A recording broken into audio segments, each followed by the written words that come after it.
Olá, meu nome é Ângela, eu sou pediatra e hoje eu vou falar um pouquinho sobre a importância da prevenção da infecção por coronavírus na infância, na pediatria.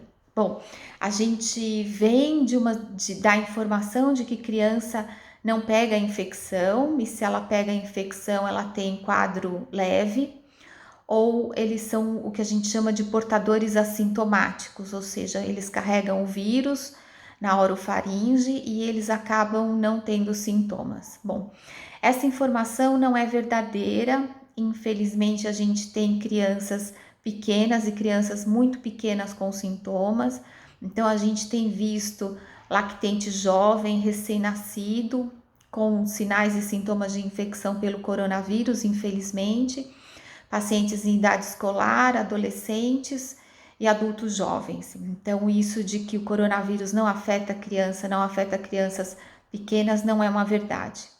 O que a gente tem é que a proporção de crianças que manifestam sintomas de infecção por coronavírus é muito, muito menor do que a proporção de adultos e de pessoas idosas.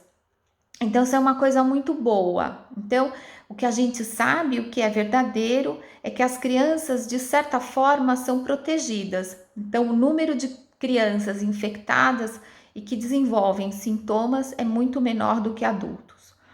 Mas a gente vê nos lactentes jovens, ou seja, crianças com menos de 3 meses de idade e recém-nascido, eles podem desenvolver sintomas e o que mais tem chamado a atenção é a presença de febre. Então, é uma febre onde a gente não identifica de onde vem essa febre, ou febre com sinais e sintomas respiratórios leves. Então, a criança tem um quadro de tosse, um quadro de cansaço respiratório, faz força para respirar, e isso tem que chamar a atenção. Principalmente se na família próximo tem alguém que teve o diagnóstico de infecção por coronavírus, ou que está tendo algum sintoma, ou que a gente tem visto muito são os pacientes que têm a perda da sensibilidade do olfato ou a perda da sensibilidade do gosto da alimentação. Então, esses sinais, esses sintomas têm chamado muito atenção para o diagnóstico de infecção por coronavírus no adulto. Então, a não sentir o gosto, não sentir o cheiro, pode ser sinal de coronavírus, independente de ter ou não sintomatologia respiratória. E se você tem contato com uma criança pequena e essa criança pequena começa a apresentar febre ou cansaço respiratório, isso pode ser sim sinal de infecção pelo coronavírus. Nas crianças maiores, a gente tem visto quadro de tosse, cansaço, exacerbação de quadros de asma, que a gente tem que ficar atento. E nos adolescentes, mais para adulto jovem, o quadro muito semelhante ao quadro clínico apresentado pelos adultos. Agora, uma outra manifestação clínica que tem deixado a gente preocupado é a manifestação inflamatória multissistêmica. Então, esse quadro ele não foi descrito na China, talvez por conta do número de pacientes, crianças infectados é no número pequeno. Eles descreveram criança com quadro grave, então não é que não tinha, mas em termos de proporção era muito menor do que os casos graves em adulto. Mas quando começou a atingir a Europa e aí principalmente a Itália e a Inglaterra, eles começaram a descrever quadros que eram muito semelhantes a uma doença muito conhecida, que é a doença de Kawasaki, que é um quadro inflamatório sistêmico de etiologia ainda desconhecida. E esses pacientes com esse quadro muito semelhante à síndrome de Kawasaki, eles desenvolviam quadros graves, né? Então eram pacientes que tinham manifestações sistêmicas e às vezes o quadro respiratório não era o que chamava mais atenção.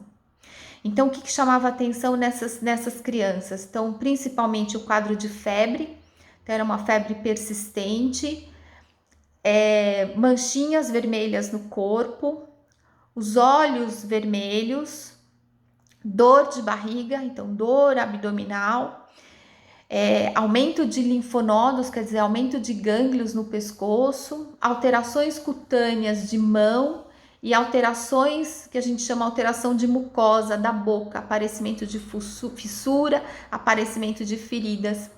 E esses quadros associados à infecção por coronavírus e alguns desses pacientes, a identificação do coronavírus só foi possível através de sorologia. O que é isso? Indica que esse quadro ele não é precoce, ele é um quadro mais tardio, um quadro evolutivo da infecção por coronavírus.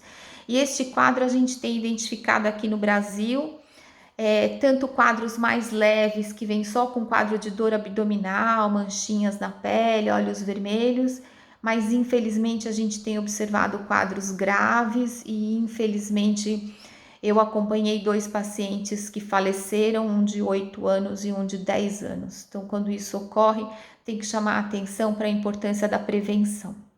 Então, o mais importante para falar para vocês é lembrar um pouquinho dessas manifestações clínicas e a importância do ficar em casa. Eu acho que não é hora de levar a criança para passear no supermercado e a gente vê, né, o pai e a mãe no supermercado com a criança, não tem necessidade de fazer isso, né? Criança passeando no shopping center, eu acho, e aí é opinião minha, pessoal, que, claro, a gente trancado, a gente tem necessidade de sair, né?